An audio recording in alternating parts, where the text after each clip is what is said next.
Cartake, may ano ka ba? Trivia ka? Good evening. Good evening.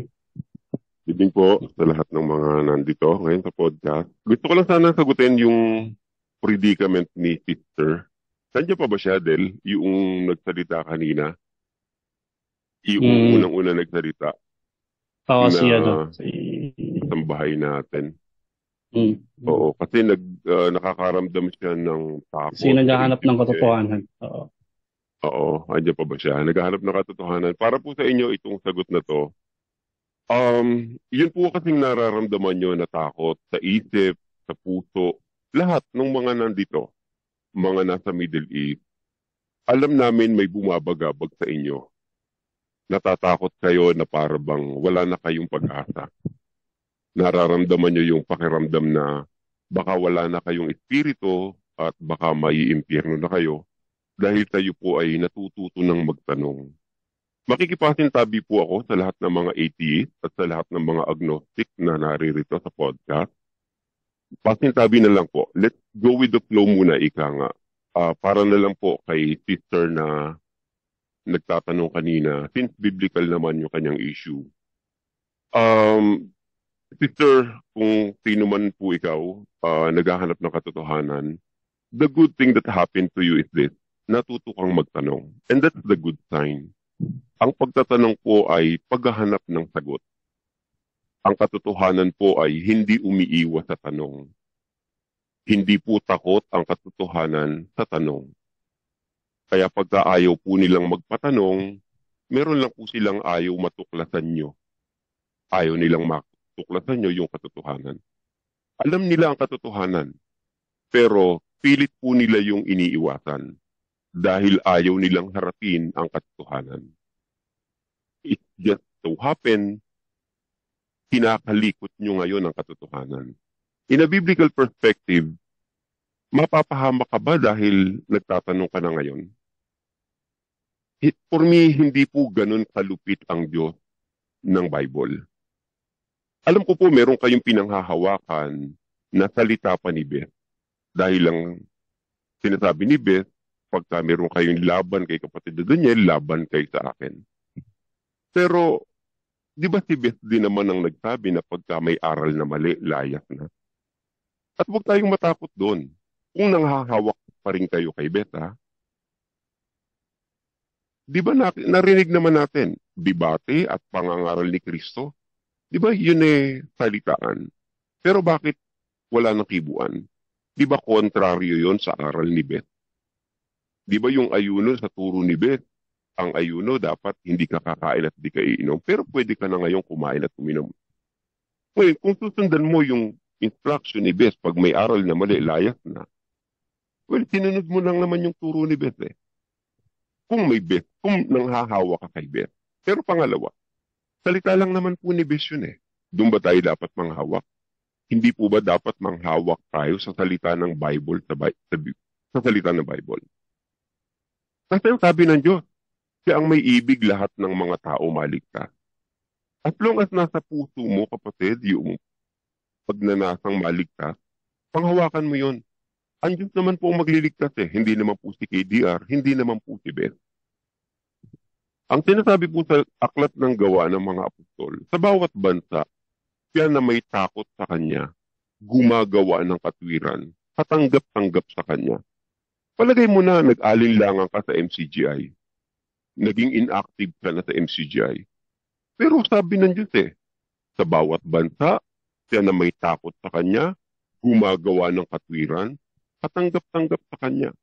Panatilihin mo yung takot sa puso mo, yung paggawa mo ng katwiran, may awaan Diyos. Pag dumating yung Kristo na inaasahan ng Kristyanismo, may awaan Diyos, baka paging tapatin pa rin tayo nun. Halimbawa, sabihin na po natin na meron tayong kasalanang nagawa sa mundong ito. Palagay mo na kasalanan na sa espiritu, kapatid. Di ba sabi ng Biblia na ang sino mang magsalita ng isang salita laban sa anak ng tao, ipatatawad sa kanya. Dapat ang magsalita ng laban sa Espiritu Santo, hindi ipatatawad sa kanya, kahit sa sanlibutan ito o maging sa darating. Palagay mo na meron tayong kasalanang nagawa sa sanlibutan ito. Bunga ng duda na bumalot sa ating kaisipan. Pero hindi ba maliwanag naman sinasabi ng Biblia, hindi ipatatawad sa sanlibutang ito o maging sa darating. Meaning, sa sanlibutang darating, may nakalaan na pagpapatawad ang Diyos. Kung sakali halimbawa, dito sa panahon na to, nagulumihanan ang puso mo, nagduda ka, Panginoon, kaya lang naman po ako naging inactive. Kasi dumami yung tanong ko eh. Yung mga ngaral mo, nalagay mo sa gitna namin na wala. Ngayon, natuto po kaming mangwestiyon dun sa pangalawang tagapangasiwa. At wala naman po kaming makuhang sagot dahil wala na pong open forum. Wala na pong consultation. Ngayon po, naghahanap ako ng sagot. Sa halip na sagutin ako, tinatag ako at isang taong masama ang diwa. Hindi nakadiwa. Ibunlak na ako. Kung sakali man po ba na ako'y nagkaganito, na diskaril sa pananampalataya, hindi na po ba ako po pwedeng mapatawad sa sanlibutang darating? Kung sakali halimbawa, nakagawa ka ng pagkakamali, pagkakasala, dahil nahiwalay ka sa MCGI, dumating si Kristo, hindi ba po pwedeng magbigay si Kristo ng chance dun sa mga taong na-diskaril lang naman sa pananampalataya? Una, wala naman sa intensyon mo na lumaban sa aral. Gusto mo ngang sumunod sa aral eh. Ang katunayan, naghahanap ka nga ng sagot sa tanong. Pero wala kang mahanap na sagot sa tanong dahil ibinlak ka na, itinuring ka na masamang tao. Kung ikaw ay nagkawindang-windang sa faith mo, na iba ngayon ang paniniwala mo, naghanap ka ngayon ng ibang pananampalataya dahil gusto mo pa rin makasunod sa Diyos. Ayaw mo siyang makalimutan. Gusto mo siyang mapaglingkuran. It just so happen, naging masama ka sa paningin ng ka-religion mo. Dumating si Kristo. Malupit ba si Kristo para hindi ka nabigyan ng chance? Eto ko ngayon, ang tunay na Kristo, Panginoon, nandiyan ka na po, o pwede na akong makapaglingkod sa iyo, o pwede mo ba akong tanggapin? Ang Diyos ng Biblia, siya po ang may ibig, lahat ng tao maligtas. Hindi po siya ganun kalupit. Sa lahat ng mga nadiskaril ang pananampalataya sa loob ng MCGI, kung sakali mang tayo nagkamali, meron tayong Diyos na pwede nating panghawakan. Pag dumating ang araw ng paghuhukom, kung meron man, hindi naman po siguro malupit ang Diyos. Bibigyan pa kita ng isang halimbawa, kapatid. Halimbawa, yung sinasabi ng Biblia dun sa gawa ng mga apostol. Tumindig si Pablo sa Areopago, sabi niya dun sa mga lalaking taga-Atenas. Napapansin ko na mga relihiyoso kayong mga tao. Sa pagdaraan ko, namasdan ko, meron kayong sinasamba. At ang nakasulat dun sa dambana, sa isang Diyos na hindi kilala, sinasamba ninyo, yung sa hindi ninyo pagkakilala. Sabi ni Pablo, binabalita ko sa inyo ngayon, yung Diyos na yon na hindi nyo kilala. Eto kapatid, pansinin mo, yung mga tao na yon, ang sinasamba nila, hindi nila kilalang Diyos. Pero kahit hindi nila kilala, sumasamba sila. Kaya limbawa, ang lola mo, lolo mo, naging mananamba sa ribulto, nagro-rosaryo. Namatay silang nagro-rosaryo, namatay silang sumasamba sa ribulto. Pero alas 4 ng madaling araw, gising na para magsimba. Lumalakad ng paluhod papunta sa kumbento. Yung ba, iimpyerno ng Diyos? Kung yung mga tao na yon, ang pagkakilala nila sa Diyos ay yung ribulto. Panginoon, wala ka naman po, hindi ka naman nagpakita eh. Hindi kami nabuhay sa panahon ng Kristyanismo. Hindi namin nakita ang mga apostol. Panginoon, hindi namin nakita ang mga apostol mo. Hindi namin nakita ang Kristo. Ang nakarating sa amin, Diyos-Diyusan. Ang nakarating sa amin, Iglesia ni Kristo. Ang nakarating sa amin, sa Jehovah, sa Batista. Kaya nabuhay kami na ito yung pananampalataya namin. Sa Batista kami, Katoliko. Inamatay kaming mali paniniwala namin. Iimpyerno mo ba kami? Kung sakaling dumating ka at nandiyan ka't nag-aalok ng kaligtasan, gusto ka naman namin paglingkuran. Hindi mo ba kami tatanggapin? Napakalupit mo naman kung ipapahamak mo na kami. Hindi mo ba pwedeng tanggapin yung pananampalatayang mali nung una? Ngayon gusto namin itama dahil nagpakita ka na. For the sake of justice, for the sake of fairness, Ikaw ang Diyos na may ibig, lahat ng tao maligtas. Namatay ang lola kong Katoliko, tumamba sa bato. Mali ang paniniwala, Panginoon, pag nakita ka niya, lalo kanyang sasambahin. Dahil ikaw pala ang tunay na Diyos, hindi ka pala bato. Palagay mo, hindi pagbibigyan ng Diyos yung ganon? Ito nga mga taga-Areopago eh. Ito nga mga taga-Atenas na ito eh. Pinasamba nila yung Diyos na hindi nila kilala. Kahit hindi nila kilala, pilit nilang sinamba. Palagay mo, pag nakilala nila, lalo ba nilang sasambahin o hindi? Lalo nilang sasambahin yon dahil nagpakilala ang tunay na Diyos. Kaya kapatid, kung sakali man na-disaril ka ngayon dahil nawala si Beth, dahil nangahawak ka pa rin kay Beth, huwag kang mag-alala kapatid, ang Diyos ay hindi malupit.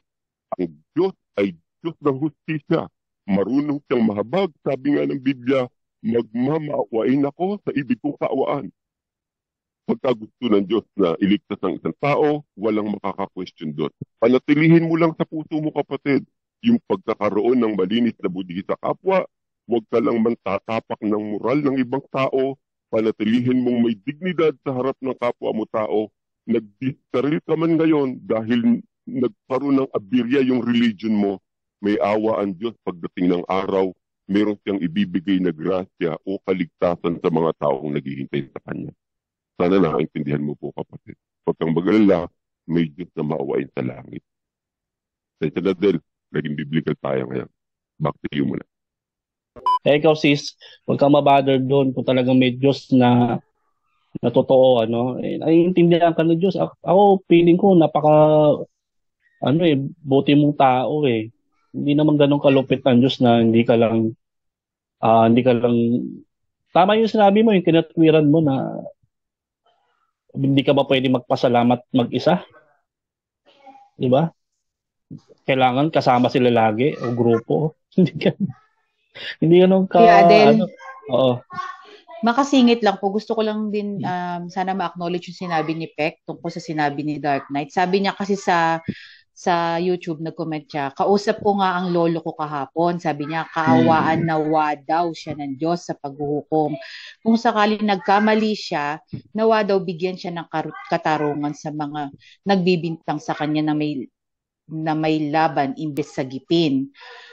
Napakabuti ng lolo ko. Nagtatanong lang bakit puro pag-ibig, may laban na, impyerno na, wala kayong awa, iglesia na hindi pumapatay pero walang awa. Yun, medyo nakaka-touch din yung sinabi niya. Yun lang. Sige, Ate Petch.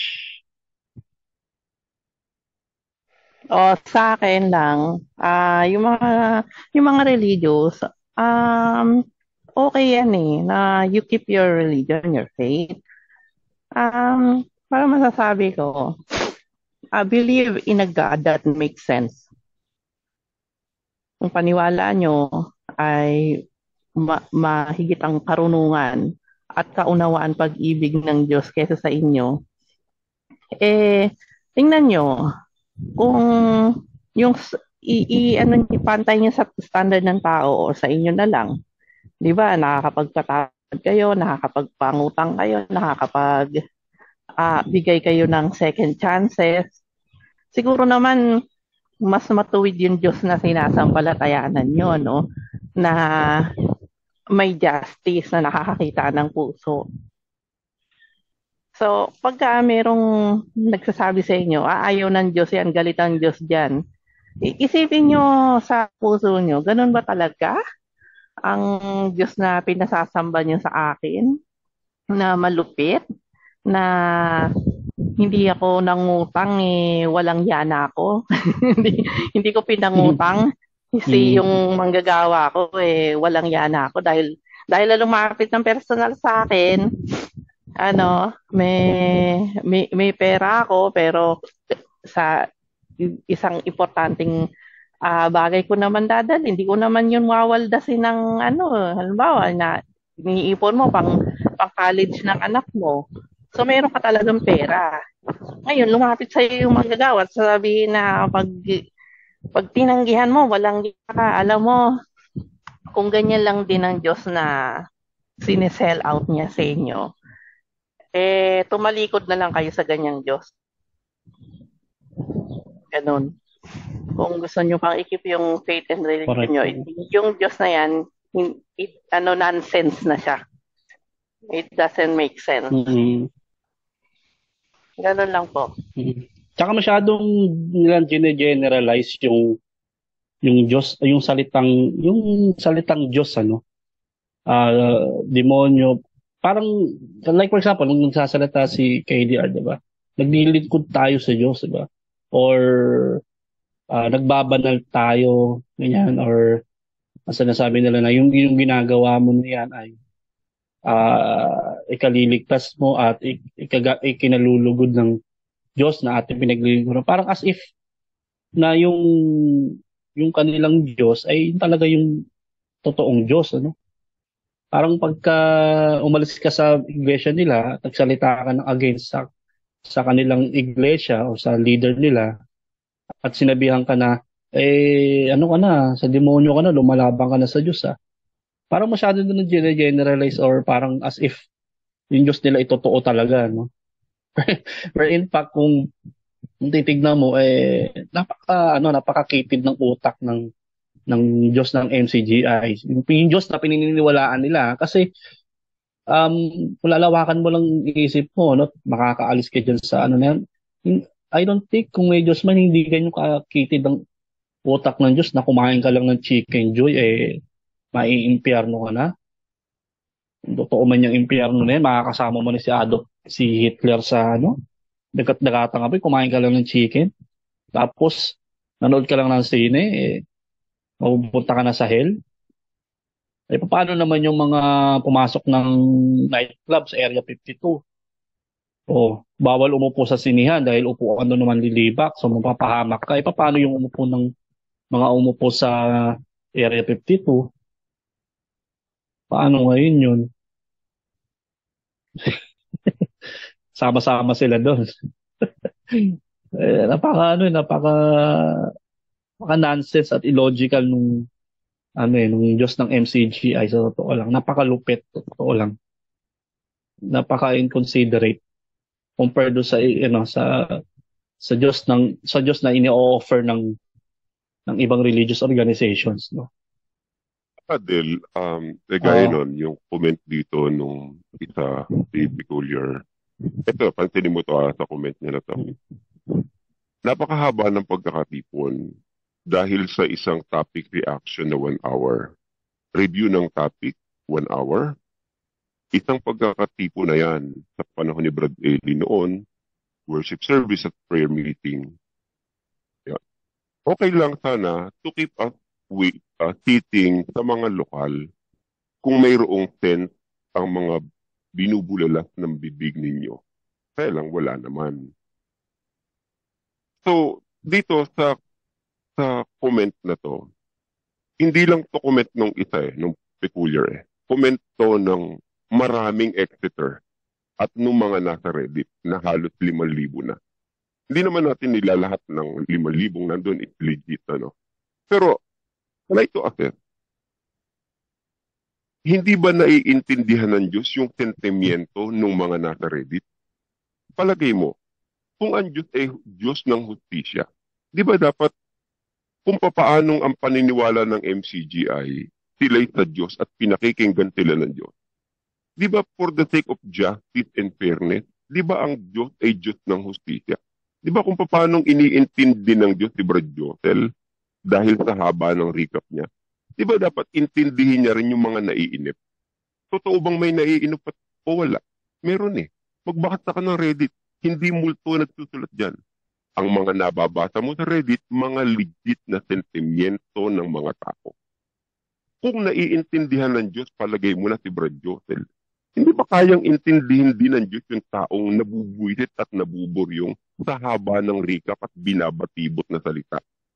Palagay ko ang Diyos ng hustisya, kaya niya ring intindihin yun At kung lalaliman mo pa yung pagtitimbang sa pagbabalanse ng katotohanan, palagay ko mas maiintindihan ng Diyos yung nabubuisit kaysa dun sa nambubuisit Kasi yung nambubuisit na paulit-ulit, nakakasuya na 3 taon na yun at yun ang paksa. Pero itong mga taong ito na nasusuya, naghahanap ito ng hustisya eh. Naghahanap ng justice. Wala silang makitang hustisya dahil ibinablock sila pagka nagsalita sila. Ayun. Kaya, sa lahat po ng mga nasa abroad, eto po, ang mensahe namin sa inyo, mga nasa abroad. Kayo po ay nandiyan dyan for better job opportunity. Umalis kayo ng Pilipinas dahil kakarampot ang sweldo nyo sa Pilipinas. Ang daming stress sa Pilipinas, diyan kahit paano makakaalwan kayo. Aminin po nating lahat, pumunta tayo ng abroad, hindi po para sa gawain. Totoo lang po ang usapan. Kaya tayo nagpunta sa abroad para po sa pamilya natin. Ngayong nandiyan na po kayo sa abroad, tanungin nyo po sarili nyo. I-analyze nyo buhay nyo. I-compare nyo ang sarili nyo sa mga kasama nyong OFW na nag-abroad. Hindi ba totoo na yung kasama nyong OFW na nag-abroad, meron na silang ipon sa sarili nila? Tanong mo sarili mo, bakit ikaw wala? Sila meron ng negosyo, bakit ikaw wala? Isang kahig at isang tuka ka pa rin. Tanong mo sa sarili mo, kapatid sa Middle East na nasa abroad. Alam mo kung ano sagot dyan? Bakit wala kang ipon, hindi ka nakakausad? It's because of mindset. Dahil po yan sa pananaw. Dahil sa disposition mo sa isang bagay. Ano nangyari? Yun pong inyong mindset was manipulated by your religious pastor. Na ipinukot ang inyong pananaw sa religion. Hindi po masama na magkaroon tayo ng spiritual aspect sa buhay natin. Yes, it is crucial. Mahalaga yung meron tayong Diyos na sinasandigan.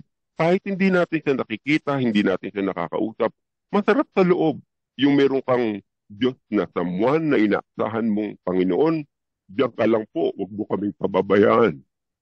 Ang mga anak ko, walang tumitingin. Sana, pakitingnan mo sila. Masarap yun sa kalooban.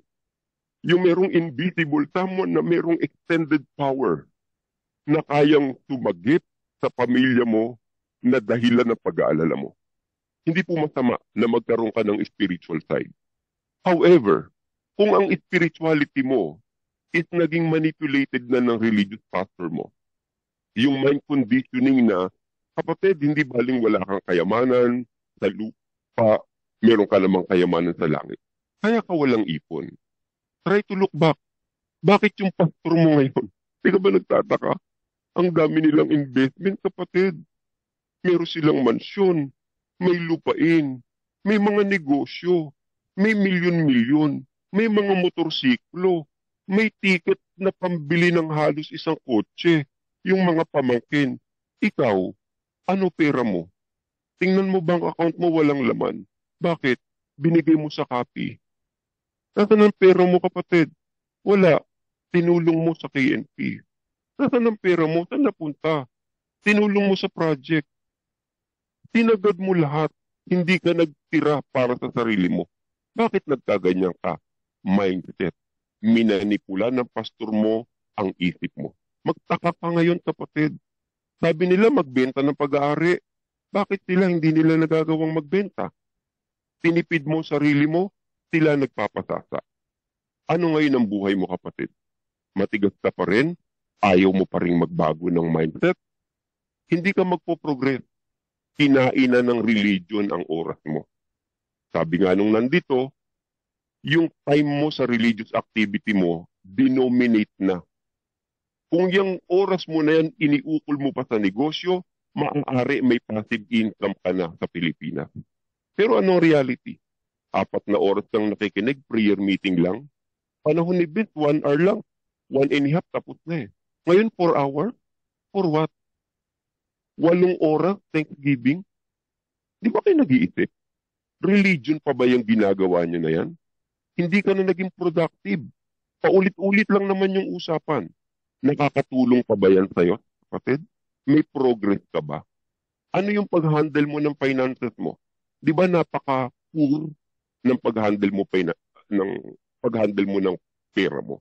Ngayon, the next question is, eto na. After mong ma-discover lahat, yung kanina, yung mga nagsasalita, Si Cherise. Sino pa?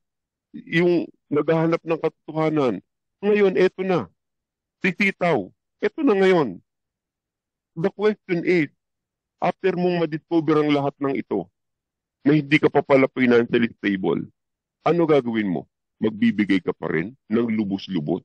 Baka po pwedeng tipirin mo naman ang sarili mo. Ang gawain at umpisahan mo namang asikasuhin ang sarili mo. Mahabang panahon ng tumulong ka, it's time for you to focus to yourself naman. Bawiin mo yung mga nawalang opportunity sa'yo. Time to move on. Asikasuhin mo asawa mo, anak mo, i-treat mo yung pamilya mo. Regaluhan mo sila. Dati mo silang nakalimutan. Ngayon, bumawi ka kapatid sa mga taong nagmahal sa'yo pero hindi mo pinahalagahan. Ngayon, lingunin mo sila. Sila yung mga taong sasaklolo sa'yo sa araw ng pangangailangan mo. Yung mga inaasahan mong religion, maaari makatutulong. Pero wala ang puso doon. Tandaan mo, ang puso ng taong sasagip sa'yo, kamag-anak mo at mahal mo sa buhay. Bangon kapatid, balikan mo sila, ibuhos mo sa kanila ang panahon mo at dedikasyon. Ilang Adel, tensya na nahaba ulit. Magandang gabi po sa inyong lahat. Ayan, salamat kay kapatid na Dark Knight sa paliwanag. Hindi dapat mawalan ng pag-asa. Ang talagang sumasampalataya at pinahimitan lang dahil gusto magtanong. May mali sa isang relihiyon na ang taga-akay ay hindi nagtapatanong. Taliwas yun sa Biblia. Sabi kasi sa unang Pedro 3:15, na lagi kayong handa ng pagsagot sa bawat tao na humihingi sa inyo ng katuwiran tungkol sa pag-aasang nasa inyo. Ngunit siya kamuan o takot. Hanggang dyan po muna, kawaan nawa tayo ng Panginoon.